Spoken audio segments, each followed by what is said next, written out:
You're listening to the Online Marketing Made Easy podcast, episode number 14. Welcome to the Online Marketing Made Easy podcast. Business advice so easy, you'll feel like you're cheating. And now your host, Amy Porterfield.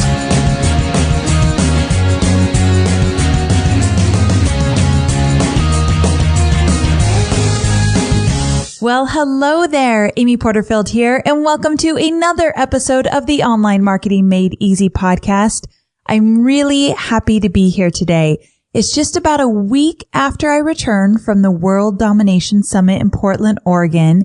It was an incredible event. For those of you who don't know that event, I know the name of it, World Domination Summit, is pretty dramatic, but it was a fantastic event to say the least. I'm so used to attending online marketing events where we talk about conversions and email marketing and social media and sales pages and all that kind of stuff. And I love talking shop. I mean, I'm pretty nerdy in the sense that I could talk about work all the time. Pathetic, I know, but I love it that much. However, this event was really different. There were a lot of my friends and my peers there, so there definitely was the online world representing at this event. But this time we were talking about taking care of our customers better and dreaming bigger and starting movements and changing the world for the better. It was pretty incredible. And there's a lot of great stories about how people attended the event in the past and then what they did with what they learned. Now, this was my first year, so I hope to go back next year and actually have some stories about how I've done things differently and impacted the world in a better way and treated my customers even better and all that good stuff. So it was a great event. Definitely check it out if you haven't heard about it before. World Domination Summit. Tickets sell out really fast. They already sold their first 1,000 to the people that attended this year.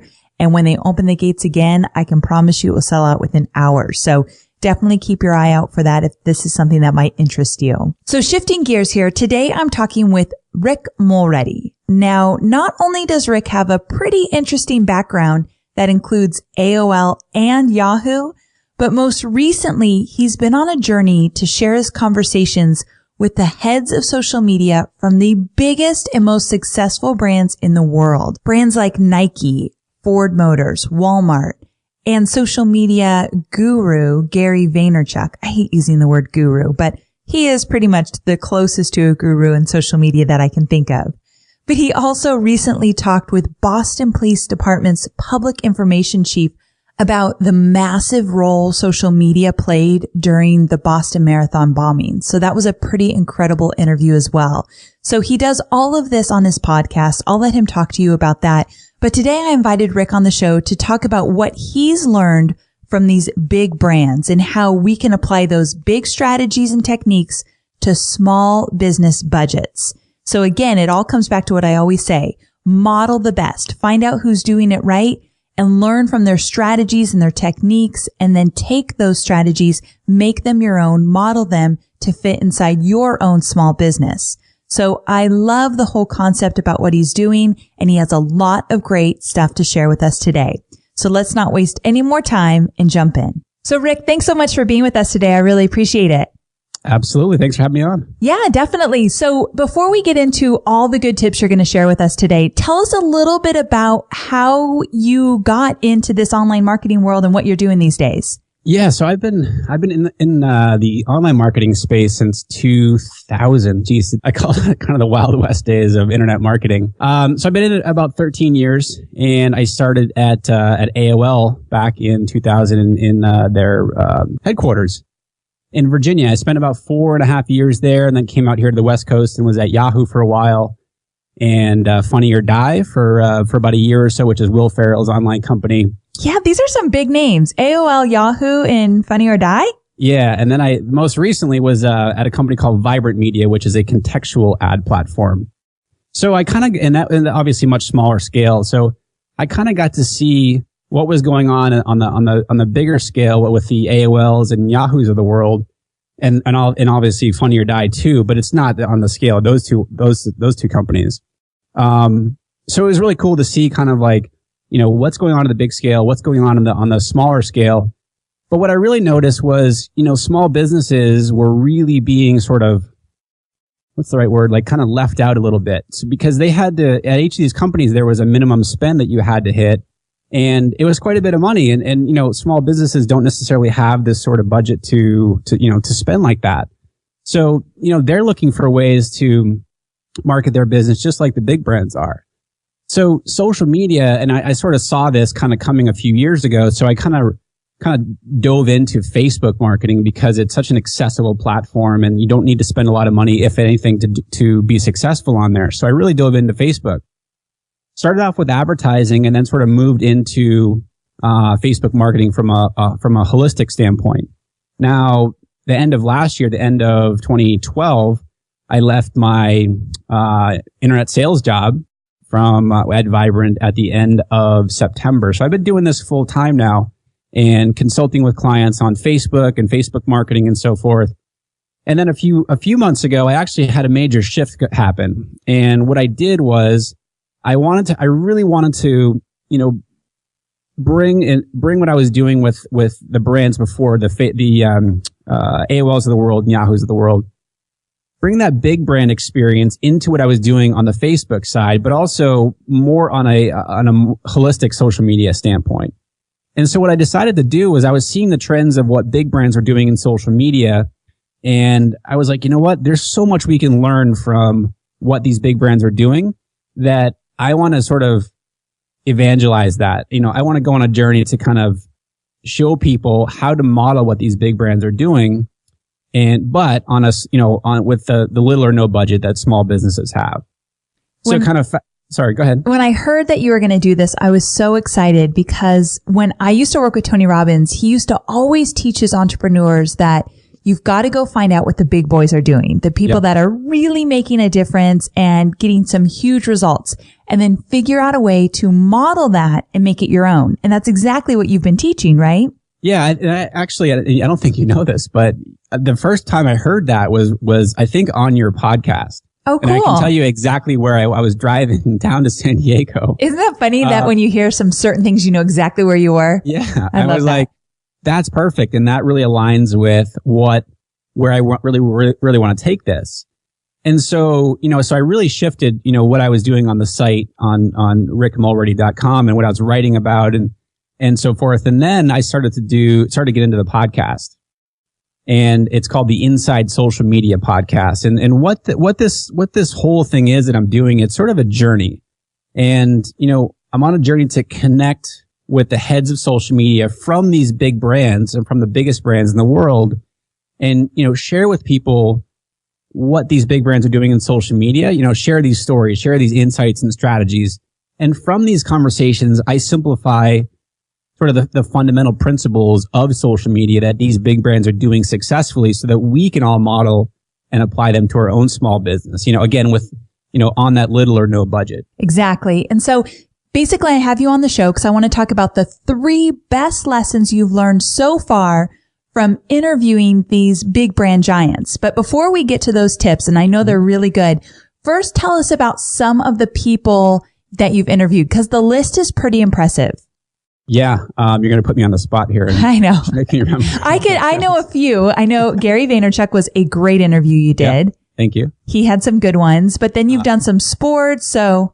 Yeah, I've tried to mix it up, and I launched the show with Scott Monty from Ford, who heads up their social media. Rick Wyan from McDonald's, he heads up McDonald's U.S. social media. The third show is Frank Eliason, who is the global head of social media for Citi. And then this was sort of the first sort of, you know, big brands, but then I wanted to kind of, like I said, mix it up. So I had Kevin Houseworth, who at the time, he was the head of social media for the city of Chicago. So he worked in the mayor's office and it was a really, really cool angle for people to see. I bet. I've had Gary Vaynerchuk on. I've had Chris Brogan on. Brian Sarabian from the San Francisco Giants. That's the one I was thinking of. I couldn't remember who that was. It's been a really good mix. I mean, The tips are outstanding. And I always teach about how to incorporate strategies on a shoestring budget. And so that's why I became such a huge fan of your podcast, because that's exactly what it's all about. You do not need tons and tons of dollars to model a really solid strategy. You just have to get a little creative with it. Yeah, so exactly. Why don't we just go ahead and jump in and share with us the first really great tip that you've learned from some of your interviews? Sure. And I just want to clarify something that you just said, Amy, is that, when it comes to social media, we're all students in this because it's changing every single day. I had a conversation. I had Ash Brown from Coke on the podcast actually just this week. And one thing that he said towards the end of our conversation was that Coke, they were doing something, I forget what it was, but it wasn't what he was really hoping for. They basically messed up and said, he said, you know what? We're experimenting just like everybody else. We're trying to figure it out just like everybody else. So if like Coca-Cola, one of the biggest brands in the world, can say that, we can say the same thing. So I like that. Great reminder. Strategy number one, I would say, and this comes up in almost every conversation that I have on the show, and it's what I call going deep. Too many small businesses get overwhelmed with all the social media options that are out there. I mean, there's always a new shiny object coming onto the social scene pretty much every day. So, the idea there is to focus on 1 to 2, maybe 3 platforms for your business and go deep on those platforms. Really focus highly on those platforms. And in order to do that, you have to know a couple things. Number one, you have to know your business objectives and your goals. You have to do that. That's the first step. Then, of course, you have to know your audience. And as small business owners, I ask one of the questions I ask on the show to, these big brands has to do with knowing their audience and so forth. And a lot of them come back and say, you know what? Every question I do, by the way, ties back to small businesses and how they can model what these big brands are talking about. And oftentimes it always comes back to, small businesses, it starts with how small businesses do their thing. And that's because they have an intimate knowledge of their audience, who their customer is. And big brands don't necessarily, they do, but they don't necessarily have that level of, knowledge of their customer like a small business does. So definitely know who your audience is and then find them online. Where are they hanging out? If you have an online business and you have an email list, ask them, hey, are you on Facebook? Are you on Twitter? Are you on, Google Plus? Where are you? You can do simple things like Google search. Obviously, you can just search on anything within Google. You can set up Google Alert, and you can set up alerts based on your business, the industry that you're in, your brand name, that sort of thing. And you can kind of keep track of where your brand or name or your industry is being discussed. And then you can be there too. That's the whole idea, is find out where your customer is online, and then you be there too. And then focus on those, like I said, 1 to 2, maybe 3 platforms. And going deep on those. You just want to be careful, not to spread yourself too thin. So when you talk about going deep, are you talking about choosing just 1, 2, 3 platforms or strategies or platforms? The platforms. So the platform and the strategy is going to be based on whatever your goal is.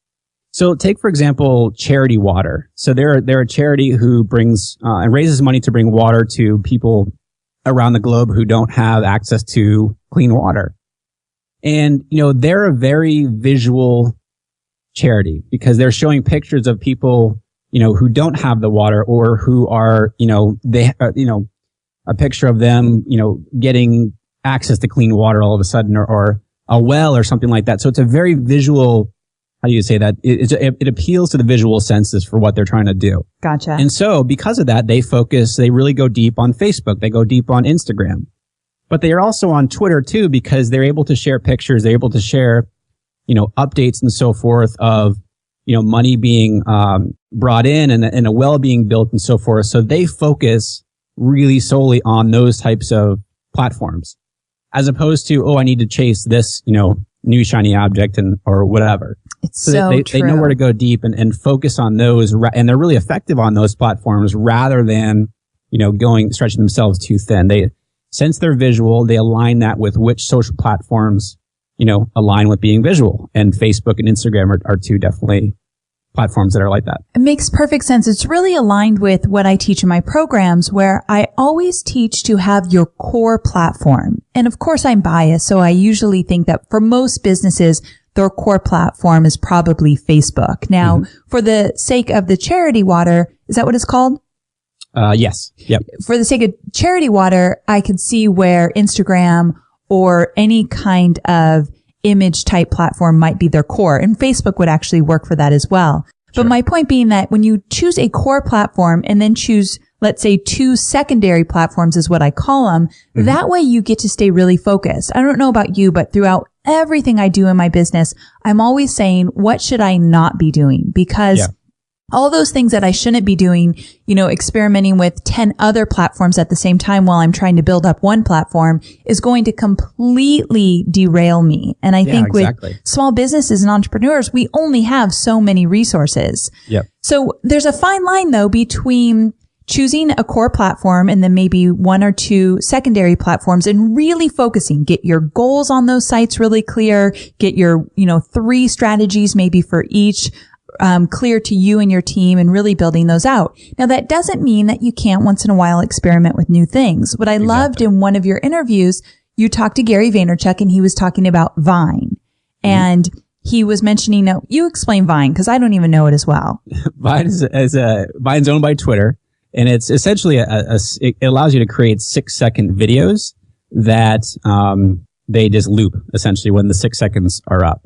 And you can take, it allows you to, you touch the screen on your phone and you can take a video for a period of, 1 second or 5 seconds if you want. But it's just it's a cool way to create sort of short clips of content that you can share on Twitter. You can share it on Facebook. You can share it in your email. But that's a great example of, that may not be for everybody. Exactly. That's a tool that, that's come on to the market here, and it's gotten a lot of press. And, brands are, my experience in talking to these heads of social media and influencers, quote unquote, on the show about Vine is that a lot of them are kind of sitting back and seeing how it plays out before jumping right into it, which is a great lesson, is that, don't chase that brand new shiny object as soon as it comes out. Kind of sit back, learn about it, and then see how other brands are using it. And that's pretty much the, sort of the angle of my show.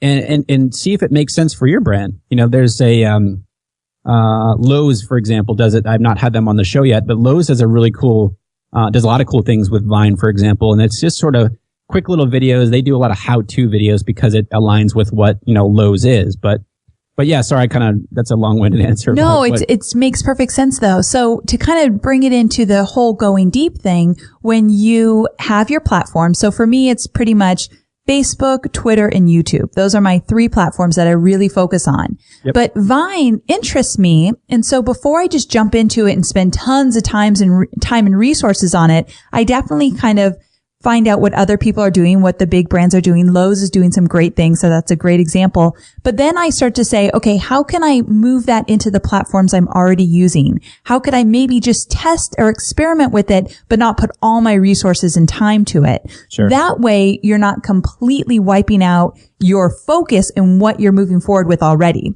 So it's just a great example of, you don't want to ignore the new things that are coming up because you never know what might be really powerful for your brand, but you can't divert and leave everything to the wayside. Yeah, exactly. And Taco Bell is another example that comes to mind with that, is they primarily focus on Instagram and Facebook and Twitter, but they also have used, they've used Vine, for example, to, forget what it was. They launched a burrito or something like that using Vine that got a lot of press. And they've also used Snapchat. And Snapchat is that platform where it's big within, like teenage girls. Right. And you send messages or videos that, expire after like 10 seconds or something like that.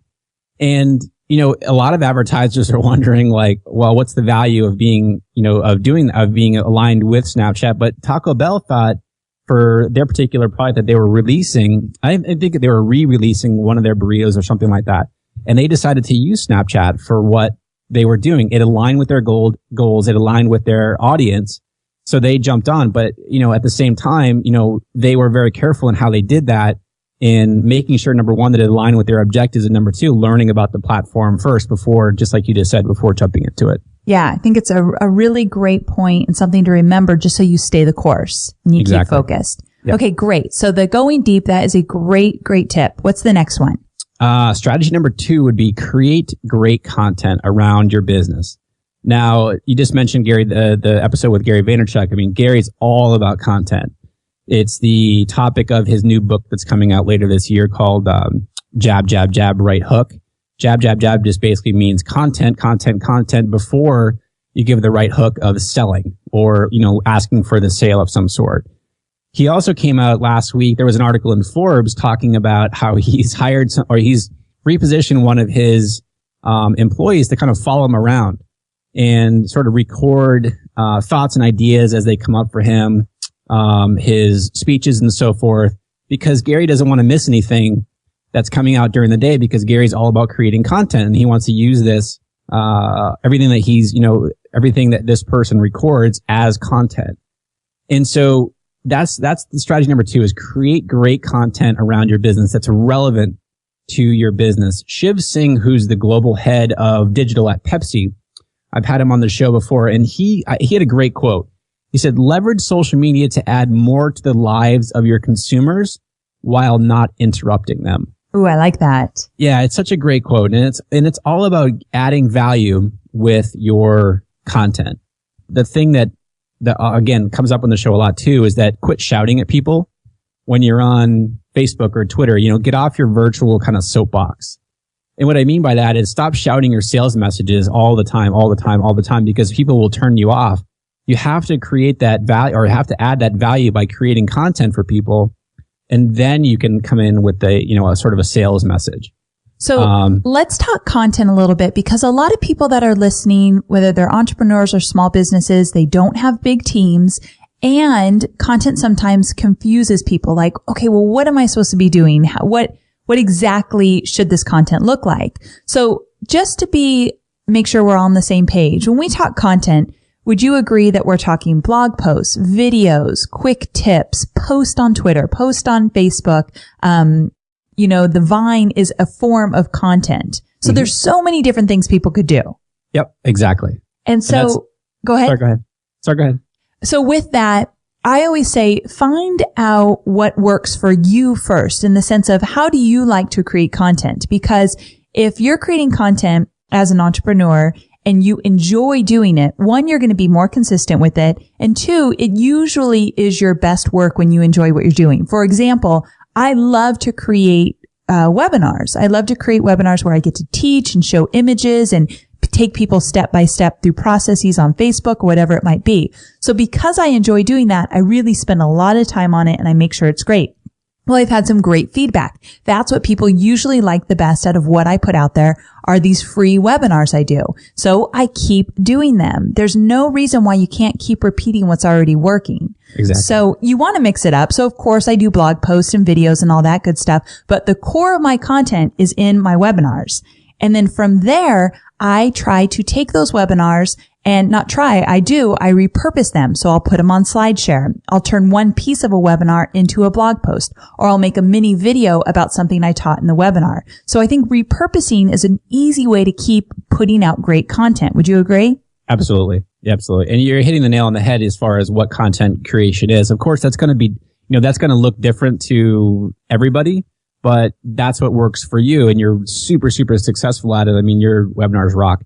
And, Thanks. Repurposing that content is a very simple way to create content. Yeah. So you've got to just get your stride with how you want to create content. And it's something that just is so powerful. You can't ignore it. I think with content, it has to come, it has to be really valuable. And I love the idea of not interrupting somebody with it and not shouting out those sales messages with it. And then also consistency. If you don't have consistency with your content, your competition can beat you out so quickly. Exactly. Yep. Go ahead. Sorry. And I just want to make a point there is that, make sure that the content you're putting out is what your audience wants to hear or what you think your audience wants to hear, not what you want to say. Yes. That's so, so important. So many people think that, I'm going to put this out because I want to talk about it. Well, does your audience want to talk about it? Does your audience want to hear about it? Make sure that you're creating content around what your audience wants and what your audience wants to learn more about and what's going to give them value, not necessarily what's going to make you feel good by saying it or doing it. It's so true. And that's why I love what you're doing with your podcast, in the sense that for small brands, one of the coolest things or easiest things you could do, especially with social media these days, is find out who would be your competition if we're talking bigger brands. So I'm not a big fan of saying we have a lot of competitors. I think we all can be really unique and find our own niche and really carve out that space for us. But when you go and look at what the big brands are doing, let's say on their Facebook page, and let's say you have a new drink line, like a powered energy drink, and you're a smaller company and you want to find out what your audience wants to talk about. Well, go look at the big brands that are doing really cool things with their energy drinks. What are their fans talking about? What questions are their fans asking on the different Facebook pages or Twitter or YouTube? If you do some market research on the big brands and how it relates to your smaller business, that will tell you what your audience wants to hear. So that's just one way I've noticed that it really helps out figuring out what your audience wants to talk about. Yeah, absolutely. And you look at somebody like, all right, in your example there, I mean, you look at, say someone's looking at Red Bull, and Red Bull does an amazing job with their social media and with their marketing. Now, granted, you're not going to necessarily have the type of budget or the production value that a Red Bull does, but you could, to your point there, you could look at what they're doing and what's being said about it, and then create your own content, sort of modeling what they're doing, but on whatever level that you can do it on. You don't necessarily need a huge production team. Most everybody has a smartphone with a camera and a video camera these days. I mean, use that to your advantage. I mean, that's one of the, biggest obstacles that I hear from readers and listeners is that they say, oh, I don't have the resources to create content, or I don't have the time to do it. Well, I mean, the barrier to entry to that with having a phone, for example, is, that really, really takes it down to, it's just about effort and spending a few minutes to kind of create something that's cool. So true. Definitely. You gotta put in the work in order to make sure that you're putting out some good stuff and you're consistent with it. But there's so many ways to go about it. So it doesn't have to be this huge, huge effort just to get out great content. Yeah, exactly. And a couple other content, simple content creation ideas, take customers behind the scenes. Everybody loves, sort of the reality show, if you will. So take customers behind the scenes of your business. If you have, employees or whatever, you can, take some pictures, take a quick video of what's going on. HubSpot does a really good job of that. They do, videos of their offices and so forth. You can profile employees, like Gary Vaynerchuk's VaynerMedia, which is his social media agency, does a really cool job of that on their Facebook page, where they just kind of take pictures of their employees and they include their names and Twitter handle and so forth. Share industry news. Chris Brogan calls this creating media coverage around your industry. And I love this. So many people don't necessarily do this, but just look at your industry and what type of information can you be providing for your consumers about your industry. And it doesn't have to be every single thing about your particular business. It just could be about the industry, as a whole. Great point. Definitely. When you step outside of what you're selling and promoting sometimes, and you just kind of add value in the sense of this is not leading back to a sale, you'd be amazed how much stronger those relationships can be. Exactly. Yeah. Great point. Okay. Give us strategy 3. Strategy 3 is, cause I know that I wanted to include this and it does come up quite a bit, but I know that you talk about it a lot, is generating leads and sales through social media. And, a lot of people think that that's not possible because it's more of a conversation, which social media is absolutely a conversation, but you can still generate sales and leads from your social media efforts. And I touched on it before, but the primary tip there is you have to be giving good content and value first before selling. Social media is just one spoke of your overall marketing efforts, and with your website or blog as the hub, as sort of the central point, and everything that you're doing is driving into that hub, if you will, to your website or blog. And social media is one spoke of that overall effort. So whatever you're doing, make sure that you're driving back to your site, and that's where you can be doing lead generation or sales. But you have to give content and value first before selling. You have to, I know you talk about this a lot, Amy, is know, like, and trust. Yeah. So you have to build it up with people. You have to get people to know, like, and trust you before they will start, buying from you. I mentioned HubSpot before. HubSpot does a really good job of that because they do a ton of lead generation, but that's not all they're doing in their social channels. They're adding value. They're talking about the industry. They're covering the industry. They do a really, really good job of that. But then they also will, offer up this free webinar in exchange for somebody's email. Another example there, to finish off the strategy, is Lorna Jane. Lorna Jane is sort of the Australian version of Lululemon, the athletic apparel company. They do an amazing job on their Facebook page where they know they have their target audience so dialed in. So they're providing content and images on their Facebook page, for example, that is exactly targeted to this audience, but they're mixing in sales messages and like they're showing pictures of their clothing and they're saying, hey, maybe they show two side by side and they look for engagement from somebody. They say, okay, which one do you like better, A or left or right? But then they include like a link to say, if you want this, click here and to buy it. What a great example. I love that because right there, you're giving away you're encouraging engagement, but at the same time, you're softly selling as well. Exactly. Yep. Fantastic. I think it's so important that people know that you can definitely promote and sell with social media. You've just got to do the work up front. And that comes back to your strategy number 2, which is creating the great content. Yep. Exactly. So can you think of, I'm going to put you on the spot a little bit, but can you think of any other brands that you've talked to that have done a really great job of not only encouraging engagement and putting out great content, but also selling? Like is it Loma Jane? Lorna Jane, Lorna. Lorna Jane. I think that's a great example. I want everyone to check that out. So I'll link to it in the show notes. But how about another example? Because I want our listeners to actually go and look at these examples and see how they're doing this, because I think it's easier to understand when you can see examples. You mean that does selling? Yes. I would say Southwest Airlines does a really good job of this, because it's a higher price ticket item, than say like, a pair of sweatpants or something like that. Yeah. You're buying an actual flight. They're not always talking about, buy this flight, this route is on sale. They do a really, really good job on their Facebook page, for example, where they're showing pictures of their employees, they're profiling employees. They're taking pictures of, brand new planes that roll out. They're taking pictures of, maybe, cities that they're serving and so forth. And they have a really rabid following on Facebook. But within that, they are intermixing, those sales messages, if you will, where, hey, we have a summer fair sale going on. Click here to book at southwest.com, for example. So Southwest does a really good job of mixing in that content along with the sales message. They're not just trying to push the sales messages on you at all times. They're giving cool content and engaging content that people want to interact with, and then mix in those sales messages. Great. I think that's a fantastic tip. I think it's great if all of us would go back to our Facebook page, our Twitter, or wherever we are on social sites and look through, let's say, your last 10 posts and make sure that there's a mix of a lot of great valuable content where you're not interrupting and you're not shouting, but you're part of the conversation.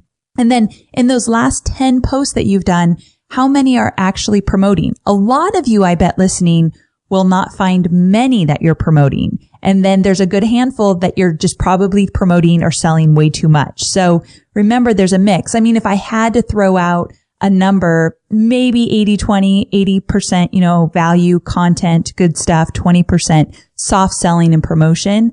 But, it's hard sometimes to throw out a number when you don't know the brand. But I think that there's a good mix. Some people listening are not promoting and selling enough. Another handful are doing it too much. Would you agree? Yeah. Absolutely. You have to be, I love that, sort of spending, X amount of time on doing this and X amount of time on doing this. You have to focus on adding the value first, giving content, and then, having selling being, it can still be a primary objective, but it's got to be a secondary thing that you're doing after adding that value and creating that content. Perfect. I think that's such a great point. I also want to point out that I had Rick do a great blog post on some of these topics. So I'm going to link to the blog post in the show notes as well, because I think we go into even more detail. You show a lot of images and pictures. So I'll make sure I link people to your guest blog post on my site because it was really well done. Cool. Thanks. Well, Rick, I really appreciate you being here, and tell people where they can find out more about you. RickMulready.com. It's RickMulready.com is my site. And the podcast is, it's called the Inside Social Media Podcast, and it's on all the major platforms, iTunes and BlackBerry and so forth. Perfect. You definitely want to check out this podcast. It is fantastic. I know you have a really cool lineup of people that you have on the docket to interview. So I won't give away any secrets, but there's some really good stuff coming up. So make sure to check out Rick's podcast for sure. I'll link to all the stuff we talked about in the show notes. And again, thanks for being here, Rick. I really appreciate it. Thank you. Appreciate it, Amy. So there you have it. Some big business strategies for small business budgets. All the links we talked about in this show can be found at amyporterfield.com/14, just the number 14. Also, if you like this podcast, I would really love for you to tell your friends about it.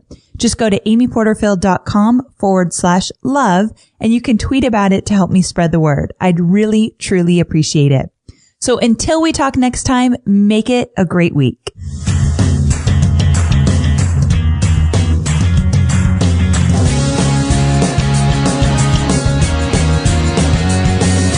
Thanks for listening to the Online Marketing Made Easy podcast at www.amyporterfield.com.